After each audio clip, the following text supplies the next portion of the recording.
Hello, and welcome to another episode of The End of the Search. This one I call it Life Never Tests You. Life simply happens. What do I mean by that? A lot of times there's a tendency of think that life is testing you or whatever. I've heard that many times to see if you've learned a lesson. What I've noticed is that life never tested me in spite of how the appearance may look like. Life is just happening or seem to be happening. What I'm noticing is that as life happens, either I identify with the content of the mind, which is interpreting and evaluating it, or if there's no identification with the content of the mind, then life simply is. And in the isness of life, there are all sorts of experiences, painful and pleasurable. But all of them have something in common, that they mean nothing in and of themselves. They're just the experience itself. Now, the thing about it is that I'm not making this video so that you as an individual can put this to the test and see how it is. I'm just simply sharing an observation, because in reality what we're pointing to is that what we are is what is, and the thoughts appears in what is, and the feelings and sensations appear in what is, and circumstances, all of it, and I should say seem to appear rather than appear, but you know what I mean. Basically they seem to appear in what is. But if I rest in the what isness, which is not that I rest in it, it's just that that is what is, then if there's no identification with the content of the mind, just observe the movie, how it's expressing itself by itself, see, on its own, without me having to do anything about it. From the moment this seeming character wakes up in the morning, the mind immediately engages. Well, there's a way of living in the world, watching the engagement of the mind without identifying with the engagement of the mind. In other words, right now, if you don't identify with any thoughts, if you don't believe in them, let them be. But if there's no belief in the thoughts, what is left? The only little trick here is that there's still this residue of the mind trying to put this into practice. It's like the mind is trying to not identify with any thoughts. Or the you. You know, when I mean the mind, actually I'm implying the you who think that it's you. You see, this individual. It's like, okay, I'm not going to identify with any thoughts. That doesn't help. Why? Because there's still the concept of a me that is not going to identify with any thoughts. I'm just pointing to the obvious. I am pointing to life itself. I'm pointing to the isness. I'm pointing to experiencing. I'm pointing to aliveness. And if that aliveness, which is just what is, if the mind does not try to interfere, then all that there is pure aliveness. And the way we function in the world is responsibility of the aliveness, not of the individual. The belief in the individual and the content of the mind is what somehow overshadows, overlooks the aliveness, and then turns aliveness into a specific thing, a me that is existing apart from everything else. But in reality, you're not apart from everything else. You're part of the divine, I don't know what word to use, but energy field that is all expressing in all its amplitude. That's what you are. And that's why when we don't begin to dissect with the mind and we see everything as a whole, not we, but it's a way of saying, then the idea of coincidence and luck and all that stuff, it just withers away. Oh my God, you won't believe what happened. I was thinking about this person and all of a sudden the person calls me. Well, if you think that you're something separate from the person in a distant space, it may appear to be so. But if you are the all-ever-presence, all you saw is an aspect of yourself, or it seems to be an aspect of yourself that is expressing as this particular individual. And then another aspect of yourself as energy, not as an individual, seems to show up, and you think that it's because you thought about it and miraculously that shows up. But you're always in communication with whole, because you are whole. You are wholeness. You're everything. There's nothing and no one separate from you except that your imagination says so. Right now you may say, I don't know, let's say your son, daughter, or whatever, let's say they're not in the house right now. They don't even have to be that far, They're just not in the house.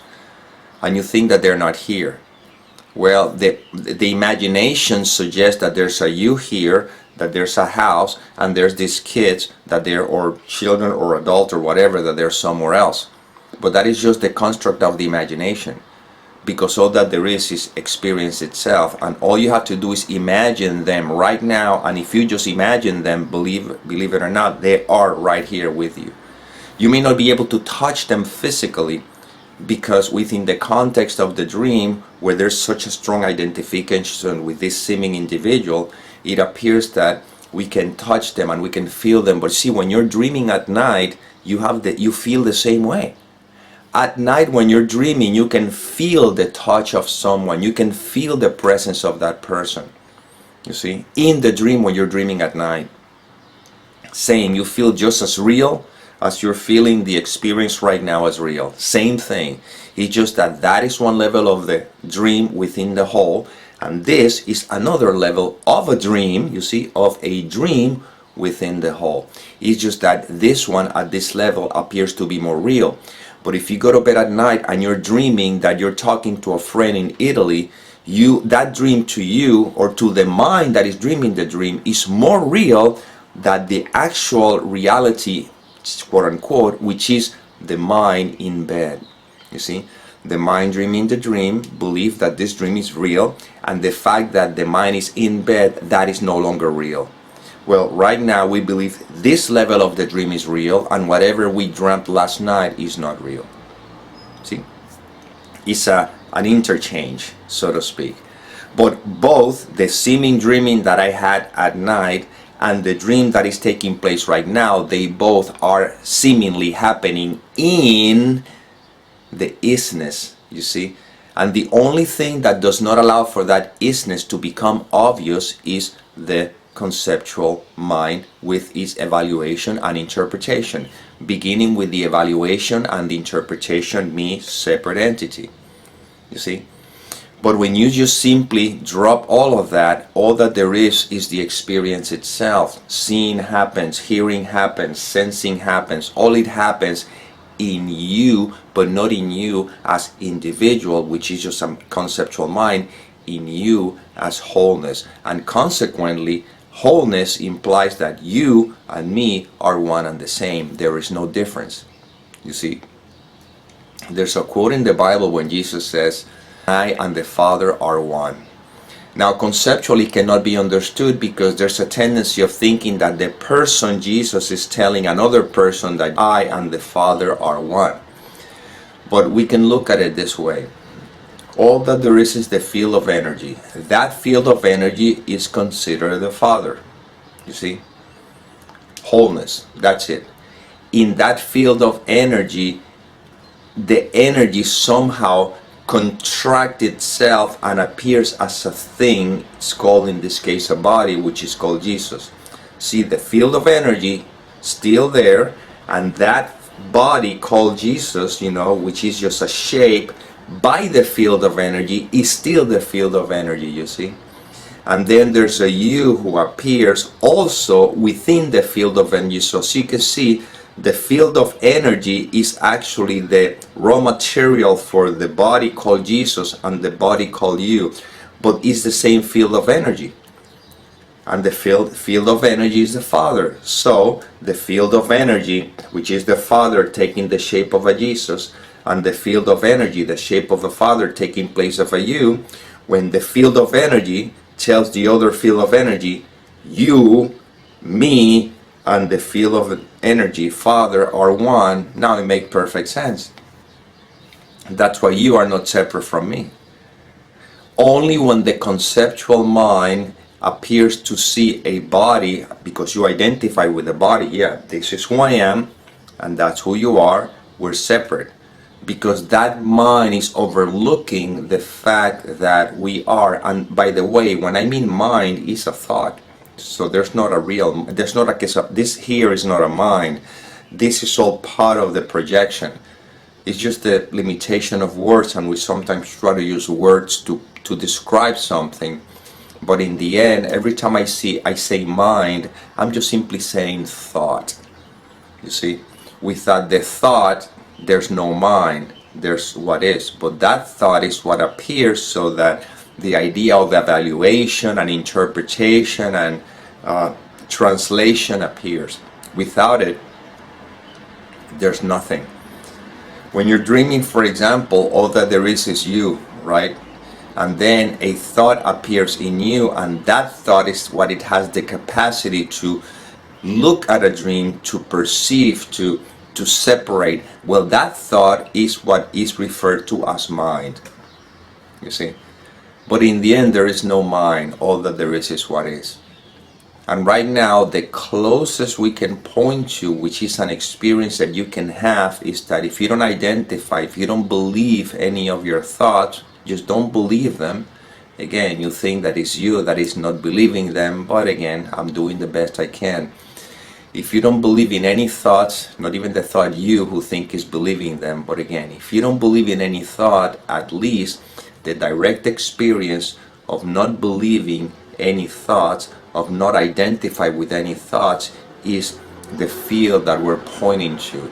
That usually is referred to as peace, the peace that passes all understanding.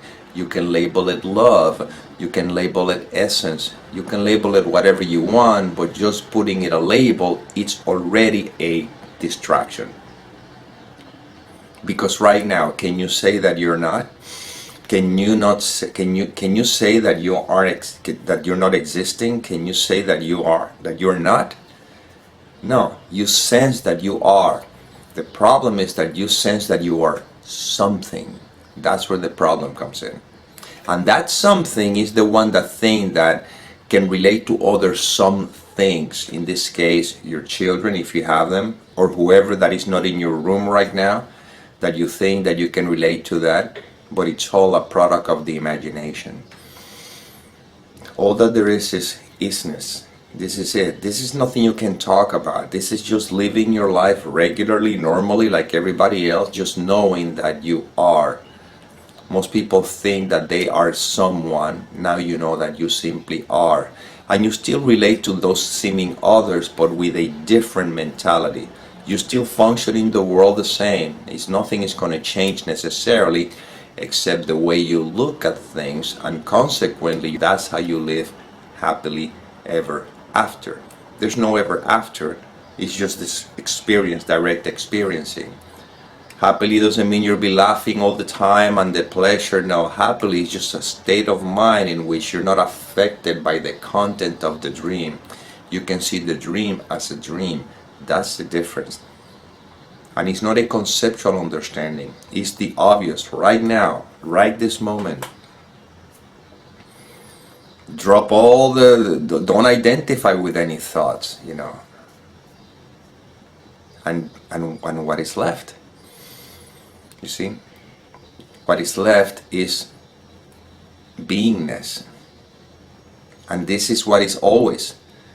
Beingness is the energy field that seems to give rise to all its appearances, including the appearance of a you. And you see how life takes care of life, takes care of itself. You are life.